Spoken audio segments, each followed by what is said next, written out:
শীতের সকালে শহরে পথ দুর্ঘটনা।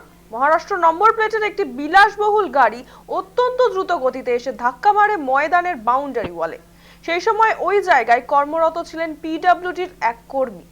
এই মুহূর্তে আমাদের সঙ্গে টেলিফোন লাইনে রয়েছে আমাদের প্রতিনিধি সৌভিক সান্যাল। সৌভিক, শীতের সকালে এরকম একটি দুর্ঘটনা, কি জানতে পারছো? একেবারে তোমায় জানিয়ে রাখি, দেখো দুরন্ত গতির ফেরারি সাত সকালে সজোরে ধাক্কা মারলো রেস কোর্সের বাউন্ডারি ওয়ালে। ফুটপাতে কাজ করছিলেন সেই সময় পিডব্লিউডির একজন কর্মী। গুরুতর আহত অবস্থায় তাকে স্থানীয় একটি হাসপাতালে ভর্তি করা হয়েছে।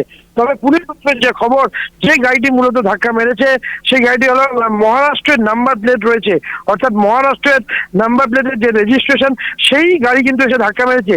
গাড়িটি কোথা থেকে এলো, কিভাবে এলো, সেই সব বিষয় কিন্তু ইতিমধ্যেই তদন্ত করছে পুলিশ। গাড়িটি আদৌ কোনো রকম কোনো টেকনিক্যাল ফল্ট হয়েছে কিনা, গাড়িটি ব্রেক ফেল করেছে কিনা, সেই সব বিষয় কিন্তু তদন্ত শুরু করেছে কলকাতা পুলিশের আধিকারিকরা। ইতিমধ্যেই সেই গাড়িটিকে আটক করে নিয়ে যাওয়া হয়েছে এবং যে কর্মী, সেই কর্মী অবস্থা কিন্তু বেশ গুরুতর বলে হাসপাতাল সূত্রেই খবর পাওয়া যাচ্ছে।